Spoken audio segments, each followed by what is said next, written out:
Bismillahirrahmanirrahim. Assalamu alaikum students. Welcome back to my YouTube channel. This is me Sana Rahman, and in today's video we will be discuss about chemical coordination. In previous lecture we have discussed about the mechanism of hearing and mechanism of balancing.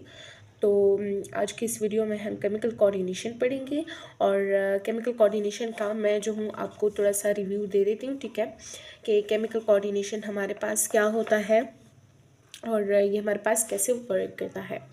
So chemical coordination जो है ये हमारे पास chapter के first में भी आ चुका है। इसका थोड़ा सा इंट्रोडक्शन, ठीक है, और ये हमारे पास एक केमिकल के ज़रिए होता है, ठीक है। कोऑर्डिनेशन केमिकल कोऑर्डिनेशन जो होता है वो केमिकल्स का कोऑर्डिनेशन होता है, मतलब सारे केमिकल्स एक साथ काम करते हैं जिसे हम केमिकल कोऑर्डिनेशन कहते हैं। और ये कुछ स्पेशल टाइप ऑफ जो है केमिकल्स के ज़रिए होता है जिसे हम हार्मोन कहते हैं। और हार्मोन जो है वो हमारे पास ग्लैंड से रिलीज़ होते हैं और उस ग्लैंड का क्या नाम है? Endocrine gland. एक एक्सोक्राइन भी होता है, एक एंडोक्राइन भी होता है। एक्सोक्राइन बाद में आएगा तो हम वहाँ पर स्टडी करेंगे। और एंडोक्राइन ग्लैंड हमारे पास क्या होते हैं? इन्हें हम डकलेस ग्लैंड भी कहते हैं बिकॉज ऑफ दिस कि इनके पास कोई एक ख़ास डक्ट या फिर ख़ास कोई ट्यूब नहीं होता है जिसके ज़रिए ये अपना हार्मोन सिक्रीट करते हैं। और इसके ये जो है डक्लेस ग्लैंड होते हैं और ये जो है ख़ुद को रिलीज़ करते हैं, सिक्रीशन करते हैं, हार्मोन्स की सिक्रीशन करते हैं डायरेक्टली ब्लड में, और फिर वो अपनी जो ख़ास उनका जहाँ पर टारगेट होता है, ठीक है, वहाँ तक पहुँचते हैं। तो ये थोड़ा सा इसका वो था। और फिर हम पढ़ेंगे हार्मोन, ठीक है, कि वो हमारे पास हार्मोन क्या होता है। तो हार्मोन हमारे पास जो होता है वो ऑर्गेनिक कंपाउंड होता है, ठीक है, जो कि हमारे पास एंडोक्राइन ग्लैंड से प्रोड्यूस होता है। और ये हमारे पास डायरेक्टली पूवर्ड होते हैं, ठीक है, ब्लड में डायरेक्टली सिक्रीट किए जाते हैं ब्लड में, और फिर उसके बाद ब्लड के ज़रिए ट्रांसपोर्ट होकर ये हमारे पास अपनी जो टारगेट जगह होती है, टारगेट प्लेस होता है, वहाँ तक पहुँचते हैं। ओके। एंड हार्मोन जो होता है ये हमारे पास लॉन्ग टर्म चेंजेस को भी कंट्रोल करता है। जस्ट लाइक मतलब लॉन्ग टर्म चेंजेस उसे कहते हैं, जस्ट लाइक हमारे पास एक चीज़ है वो हर रोज़ होती आ रही है, ठीक है। अब हमारे पास अगर ग्रोथ है ना तो वो हमारे पास हर रोज़ होती है, ठीक है। और अगर हमारे पास मेटाबॉलिक एक्टिविटी है या फिर हमारे पास सेक्सुअल मैच्योरिटी है, ठीक है, तो ये हमारे पास क्या होते हैं? हर वक्त होते हैं, ठीक है, मुसलसल होते हैं। So this is called long term changes. All right, तो अभी हम स्टार्ट करते हैं अपना लेक्चर एंड उसके रीड करते हैं। Okay okay, chemical coordination. You studied earlier in this chapter that chemical coordination is done through a special chemical called hormone in animal. अच्छा, हमारे पास यहाँ पर कह रहे हैं कि आपने इस चैप्टर में पहले भी पढ़ लिया है कि हमारे पास केमिकल कोऑर्डिनेशन जो है वो कुछ स्पेशल केमिकल्स के ज़रिए होता है जिसे हम हार्मोन्स कहते हैं। और एनिमल में हमारे पास जो हार्मोन्स है वो हमारे पास इससे सिंथेसाइज होते हैं, कहाँ पर बनते हैं? एंडोक्राइन ग्लैंड में। और एंडोक्राइन ग्लैंड जो है वो हमारे पास डकलेस ग्लैंड भी कहलाते हैं बिकॉज ऑफ दिस कि ये हमारे पास अच्छा, in animals hormones are synthesize in endocrine gland. Okay, ये मैंने आपको बता दिया। Which are also called ductless gland, ठीक है, ये हमारे पास डकलेस ग्लैंड भी कहलाते हैं। This is because these gland do not have any duct और tube to release their secretion at the site of action और टारगेट साइट, ठीक है। यहाँ पर कह रहे हैं कि ये इस वजह से होता है क्योंकि यहाँ पर इसका कोई अपना डक्ट या फिर अपना कोई ट्यूब नहीं होता है जिसके ज़रिए ये अपनी सिक्रीशन करते हैं। एंड ये हमारे पास क्या करते हैं? डायरेक्टली पूवर्ड होते हैं, डायरेक्टली सिक्रीट होते हैं ब्लड में, एंड ब्लड के ज़रिए ट्रांसपोर्ट होकर अपनी जो साइट ऑफ एक्शन का मतलब है कि जहाँ पर इनको एक्शन करना होता है, ठीक है, जहाँ पर इनकी ज़रूरत होती है उस जगह पर ये हमारे पास चला जाता है। फिर हमें कहते हैं कि टारगेट साइट भी जो है सिनोनिम है साइट ऑफ एक्शन का। They release their secretion in the blood which take it to the tissue or organ where it is required, ठीक है। डिसलाइक मैंने आपको बताया कि ये जो है डायरेक्टली ब्लड में फॉरवर्ड किए जाते हैं और फिर ये उसी टिश्यू या ऑर्गन तक पहुंचते हैं जहां इनकी रिक्वायर्ड या फिर ज़रूरत होती है। इसके बाद हमारे पास है हार्मोन। कि हमारे पास हार्मोन क्या होता है।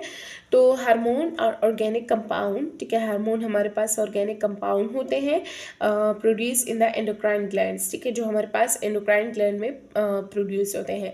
और ऑर्गेनिक कंपाउंड आप क्लास 10 के केमिस्ट्री के बुक में आप लोग chemical chemistry I think chapter है, उसमें आप देख सकते हैं, ठीक है, ऑर्गेनिक कंपाउंड को वहाँ पर अच्छी तरीके से डिटेल से जो है आपके लिए डिस्कस किया है।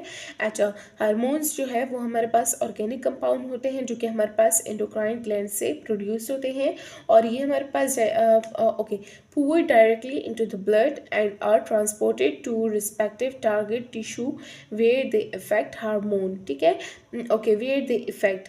तो ये हमारे पास क्या होते हैं, ये डायरेक्टली poured होते हैं ब्लड में, और ये हमारे पास ट्रांसपोर्ट होते हैं उस ब्लड के ज़रिए अपने टारगेट टिश्यू, और जहाँ पर ये लोग इफेक्शन शो करते हैं या फिर वहाँ पर जहाँ पर ये लोग इफेक्ट करते हैं। All right, Hormones do not initiate new biochemical reaction but produce their effect by regulating the reaction। Hormone जो है वो हमारे पास कोई न्यू बायोकेमिकल रिएक्शन नहीं प्रोड्यूस करते, बट जो वो रिएक्शन को तेज़ करते हैं, ठीक है, रेगुलेट करते हैं उनको, या तो उनको तेज़ करते हैं या फिर उनको कम करते हैं, ठीक है, वहाँ पर ये अपना इफेक्शन शो करता है। ये अपना न्यू बायोकेमिकल रिएक्शन मतलब स्टार्ट नहीं करता, और ओनली ये हमारे पास इफेक्ट शो करता है तेज़ करने से या कम करने से रिएक्शन को। ओके, दे में either stimulate और inhibit a function, ठीक है, ये हमारे पास stimulate मीन्स जो है तेज़ करना, ये हमारे पास तेज़ करता है, या फिर inhibit या कम करता है फंक्शन को, ठीक है, जैसे कि यहाँ पर रेगुलेशन का मतलब यही है कि ये स्टिमुलेट और इनहिबिट करना, ठीक है। Okay, hormones are also control some long-term changes in the body such as the rate of metabolic activity, rate of growth and sexual maturity। Hormones जो है वो हमारे पास लॉन्ग टर्म चेंजेस को भी जो है बॉडी में कंट्रोल करते हैं, जिस लाइक हमारे पास हो गया मेटाबॉलिक एक्टिविटी हो गई, हमारे पास रेट ऑफ ग्रोथ हो गया, ठीक है, और सेक्सुअल मैच्योरिटी हो गई। तो ये सारा क्या करता है, इनको कंट्रोल करता है, all are called long term changes. तो ये हमारे पास लॉन्ग टर्म चेंजेस को भी कंट्रोल करता है। Most hormone are chemically protein, बहुत से जो हार्मोन्स होते हैं वो हमारे पास क्या होते हैं, प्रोटीन होते हैं, but some are derivatives of fatty acid, ठीक है, तो कुछ बट कुछ उसमें क्या होते हैं, फैटी एसिड्स होते हैं, जैसे लाइक हमारे पास स्टेरॉइड्स है, ठीक है, हमारे पास मोस्टली हार्मोन जो है वो हमारे पास प्रोटीन होते हैं, लेकिन इनमें से कुछ जो होते हैं डेरिवेटिव्स होते हैं और कुछ फैटी एसिड्स होते हैं। तो ये आज का हमारा लेक्चर था। तो मैं आपको एक बार फिर से छोटा सा रिव्यू दे देती हूँ, ठीक है, कि हमने आज पढ़ा कि हार्मोन्स हमारे पास क्या होते हैं, एंडोक्राइन ग्लैंड क्या होते हैं, और हमारे पास कैसे सिक्रीट होते हैं, ठीक है। तो हार्मोन हमारे पास स्पेशल केमिकल्स होते हैं, ठीक है, केमिकल कोऑर्डिनेशन के, और ये केमिकल कोऑर्डिनेशन हमारे पास इन्हीं स्पेशल केमिकल्स के ज़रिए होता है, जिसे हम कहते हैं हार्मोन्स।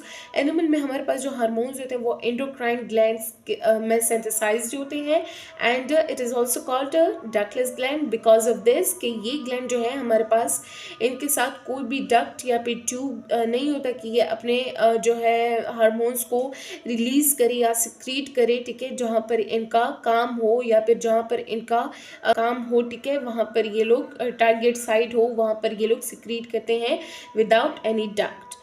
देर रिलीज ये, अच्छा, ये हमारे पास ब्लड में डायरेक्टली पोर किए जाते हैं ताकि ये अपने टिश्यू और ऑर्गन तक पहुंच सके। They do not have duct, ये मैं बार बार इसको रिपीट करी हूँ because this is the important point कि इनके पास कोई डक्ट नहीं होता, और ये इसी वजह से डायरेक्टली पोर्ट किए जाते हैं ब्लड में, and then it takes toward the tissue and organ where it is required. फिर हमने पढ़ा कि हार्मोन हमारे पास क्या होता है।